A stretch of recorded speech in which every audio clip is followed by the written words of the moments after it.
The encounter began in the late afternoon when the heat over the savanna finally loosened its grip and the shadows stretched longer across the grass.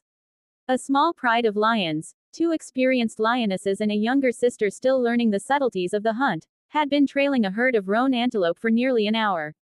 Roan are among the largest and strongest antelope species, powerful animals capable of inflicting serious damage with their scimitar-shaped horns. Because of this, lions rarely target a healthy adult unless conditions are perfect. On this day, however, the pride spotted an opportunity. One roan lingered near the rear of the herd, slightly slower, perhaps exhausted or recently injured. The lionesses exchanged glances, reading each other's intentions without a sound, and began the silent maneuver that would shape the next moments. Moving with deliberate patience, the lions spread out into a loose semicircle, each cat placing its paws carefully to avoid snapping twigs or rustling dry stalks that could alert their quarry. The young lioness mirrored the older ones just as she had practiced countless times, imitating the disciplined pauses and fluid strides. The targeted roan lifted its head now and then, sensing a vague disturbance but unsure whether it was wind, grass, or something more dangerous. Its herd drifted ahead without noticing its unease. Slowly, the lionesses closed the distance. When the moment finally came, it came suddenly. One lioness burst from the grass with explosive force, unleashing a roar that scattered the herd into a chaotic sprint. The roan reacted instantly, leaping forward in a powerful bound, its muscles and instincts working at full strength. But the first lioness was not meant to make the kill. Her role was to drive the antelope directly into the path of the second cat, who had positioned herself ahead of the chase. In seconds, the roan found itself running headlong toward another lion hidden in the golden grass. The ambush was brutal and precise. The second lioness lunged, claws extended, aiming for the roan's flank.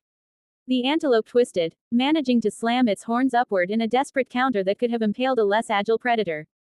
The lioness narrowly avoided the strike but held her grip, anchoring herself to the roan's side.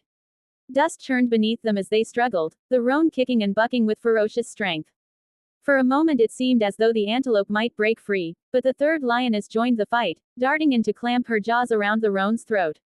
Even then, the roan did not fall easily. It dragged the lionesses several meters, hoofs tearing trenches in the earth, its breaths coming in strained bursts. Every survival instinct it possessed was concentrated on escape. But the combined weight and skill of the pride wore it down. Gradually, its movements weakened, its kicks lost their force, and the lions tightened their hold. The roan collapsed in a heaving, exhausted heap, and within moments the struggle ended. When the dust settled, the lions remained alert for a short while, scanning the surroundings for hyenas or other opportunists that might have been drawn by the commotion. Only after they felt secure did they begin the quiet, almost ceremonial process of feeding. The older lionesses ate first, tearing into the hide with practiced efficiency. The young lioness lingered nearby, waiting her turn but clearly proud of her role in a hunt that required coordination, courage, and instinct. Between mouthfuls, the older cats nudged her gently, small gestures of approval that spoke more powerfully than any growl or purr. As the sun drifted toward the horizon, the savanna returned to its rhythmic calm. Vultures circled high above, biding their time until the pride finished and moved on. The rest of the roan herd, now far in the distance, grazed nervously but had settled back into their usual patterns. Predation is woven into the fabric of their world, a constant tension between survival and loss. The lions, meanwhile, would rest with full stomachs, conserving their strength for the next challenge the wilderness would offer. In the end, the scene stood as a vivid reminder of the delicate balance of life on the plains. The skill of predators, the resilience of prey, and the relentless cycle that shapes every creature's existence.